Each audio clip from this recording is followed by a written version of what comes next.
Okay, let's tear down the Sabrent Thunderbolt 4 KVM Dock. So on the bottom of the dock, we have four rubber pads, and typically on these types of docks, I would find screws under those. But the adhesive tends to get destroyed unless you use a hairdryer. Okay, so those pads are saved. And we've exposed four Phillips screws.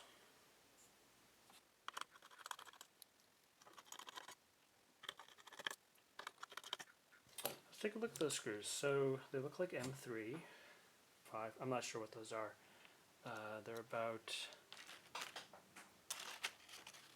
5 millimeters long. Okay, so let's see how this thing comes apart. Oh, okay, that was easy.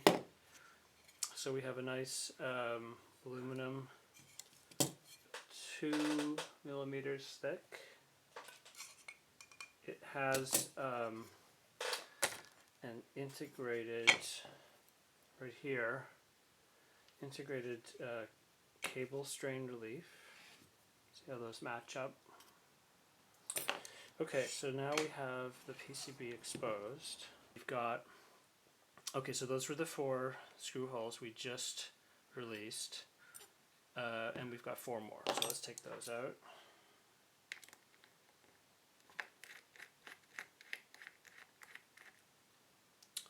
Looks like they're the same. Usually I like to keep screws separate, but these look identical, which is great. So on the bottom of this PCB, there's really not much going on. Let's see if we can, how does this come apart? It looks like it's kind of wedged in there a little bit. I wonder if I can come in under the USB port.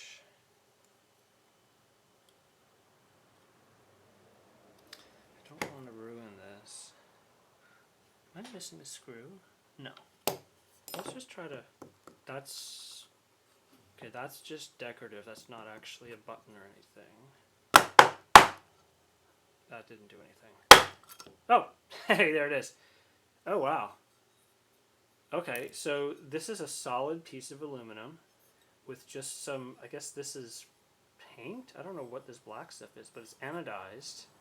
Some detailing, but this is all machined. I mean, this could be cast. I don't see any machining marks, so it could be cast. But yeah, that is some nice precision work. You can see. There we go, 85 grams. And let me get that back on camera here. This was the bottom, 60 grams. The top, about 140 grams. Yeah, so the PCB is actually a really small component of the weight. Alright, so let's have a closer look. Oh, you know what I just realized? The switch is magnetic. Isn't that cool? Look at that. Why didn't I notice that before? Okay. In the box, there's also a 3M sticky pad, so you could stick this to something that's not ferrous. But yeah, good job. Good job, Sabrent. Okay. PCB. Oh, I like to see this. So the switch is not, the cable is not soldered to the board. So there is a connector. I forget what these types of connectors are called. It's very similar to what you'd find on a GPU fan. Anyway, okay, so there's the switch. Okay, so, oh, there's a lot of chips on here. I'm gonna have to get some close-ups.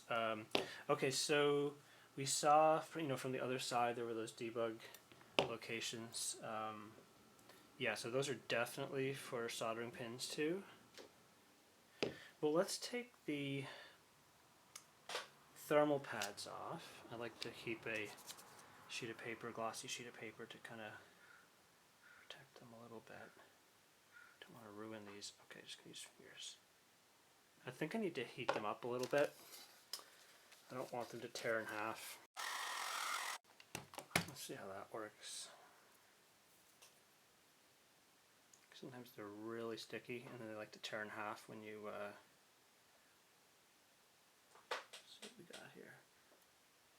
Okay, so that is covering that. Wow, that's a tiny IC. I need to get a magnifying glass for that one.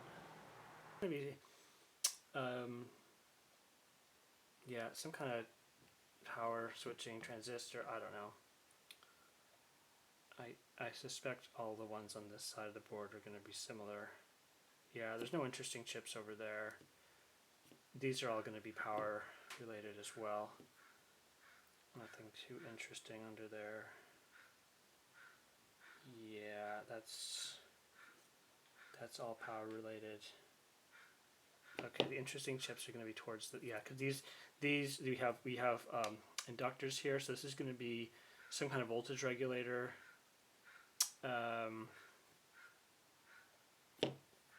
Okay.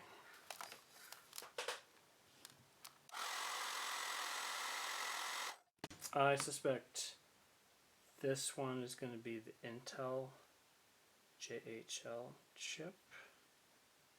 Man, these thermal pads are really stuck on there.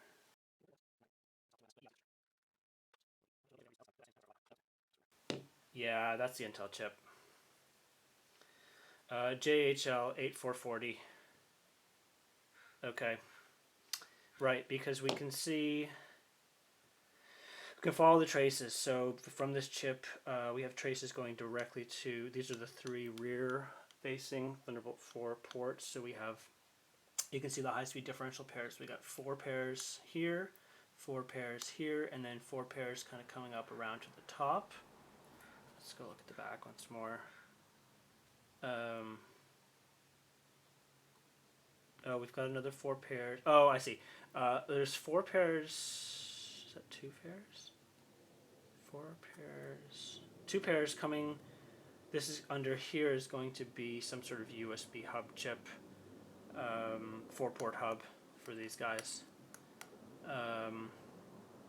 Okay, and then these are all going to be power delivery.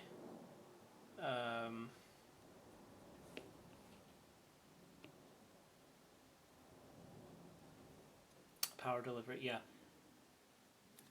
Yeah, so from the Intel chip we have traces, high-speed traces going over here, which is where our USB hub chip.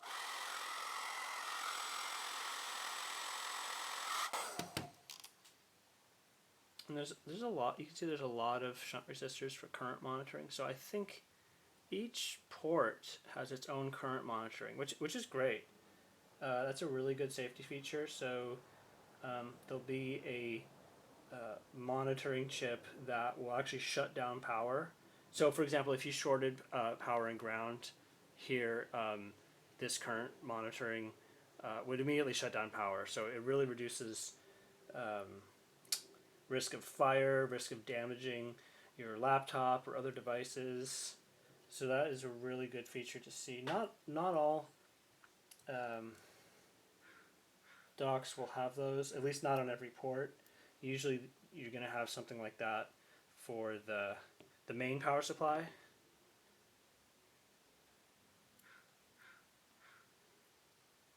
Yeah, I'm getting the same thing with this pad. It's just there's this chunk of it remaining on the chip. Alright. So this is going to be like a Cypress or Texas Instruments or Renesas? One of those vendors, USB 3.2 hub chip. Let's see which one it is